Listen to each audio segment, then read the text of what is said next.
नमस्कार, आप देख रहे हैं डीएसपी टुडे। आज तारीख है 11 और दिन शनिवार, तिथि कार्तिक माह की कृष्ण पक्ष की पंचमी है और आज का शुभ मुहूर्त सुबह 11:45 से लेकर दोपहर 12:31 तक रहेगा और आज अंतर्राष्ट्रीय बालिका दिवस है। और आइए अब रुख करते हैं आज की बुलेटिन की मुख्य खबरों की ओर। बुलेटिन की शुरुआत करते हैं देश विदेश की खबरों से। भारत ने अफगानिस्तान की राजधानी काबुल में अपने तकनीकी मिशन को अपूर्ण दूतावास बनाने का फैसला किया है। भारत सरकार ने यह निर्णय दोनों देशों के बीच संबंध मजबूत करने के लिए लिया है। विदेश मंत्रालय के अधिकारियों के मुताबिक इस प्रक्रिया की शुरुआत जल्द ही की जाएगी। इस कदम से भारत और अफगानिस्तान के बीच मानवीय मदद, व्यापार और आपसी सहयोग बढ़ाने में मदद मिलेगी। यह फैसला भारत की अफगानिस्तान नीति में एक अहम बदलाव माना जा रहा है और इधर विदेशी कंपनियां भारत में निवेश करने के लिए इच्छुक हैं। ब्रिटेन की फिनटेक कंपनी टाइड ने अगले 5 सालों में भारत में 6,000 करोड़ रुपए निवेश करने की घोषणा की है। कंपनी का लक्ष्य भारत में अपने कारोबार को बढ़ाना और छोटे व्यवसायों को डिजिटल बैंकिंग सेवाएं प्रदान करना है। इस निवेश से देश में रोजगार के अवसर बढ़ेंगे और फिनटेक क्षेत्र को मजबूती मिलेगी। टाइड ने भारत को अपने सबसे बड़े अंतर्राष्ट्रीय बाजारों में से एक बताया है और इधर भारत अपनी सीमाओं और सुरक्षाओं को लेकर कोई समझौता नहीं करेगा। भारत ने अपनी नई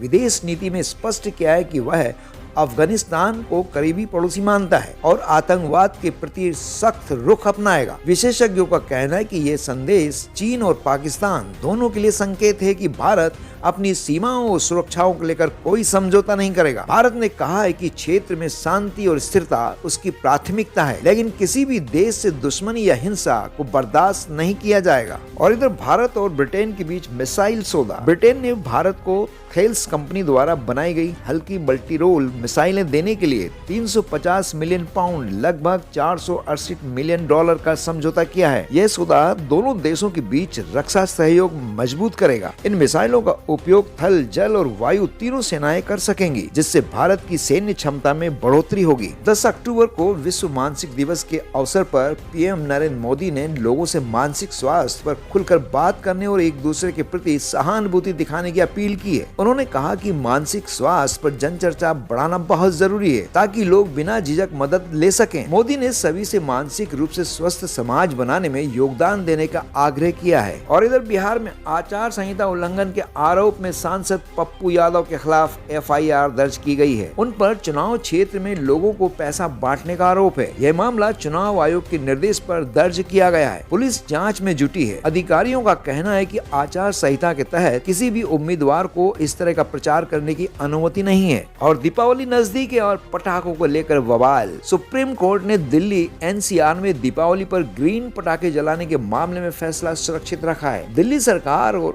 एनजीओ प्रदूषण कम करने के लिए केवल कम ध्वनि और कम प्रदूषण वाले ग्रीन पटाखों की अनुमति देना चाहती है। कुछ लोग और संगठन इससे असहमत थे। कोर्ट ने अब तक कोई अंतिम आदेश नहीं दिया है और अगली सुनवाई में इस पर फैसला लिया जाएगा। और आइए अब सुनते हैं खेल समाचार। ईसा सिंह ने शूटिंग वर्ल्ड कप में स्वर्ण जीता।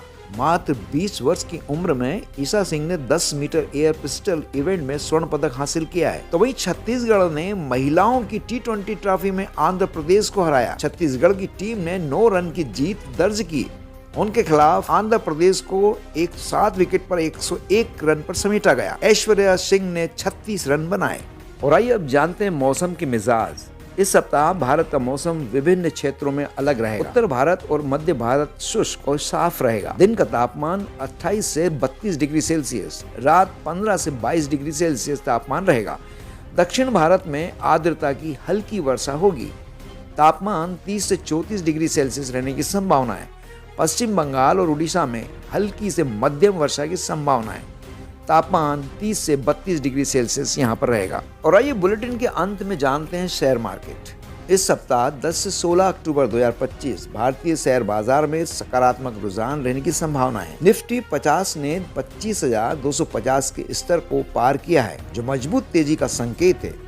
सपोर्ट स्तर 25,135 और रेजिस्टेंस 25,310 के आसपास है। सुझाए गए शेयरों में HDFC बैंक, TCS और IOC शामिल है। विशेषज्ञों के अनुसार निवेशकों को गिरावट पर खरीदारी की रणनीति अपनानी चाहिए। तो दोस्तों, ये थी आज की 10 बड़ी खबरें। आप देख रहे थे DSP टुडे। कल फिर मिलेंगे नए अपडेट्स के साथ। इसी के साथ ये बुलेटिन समाप्त होता है। नमस्कार।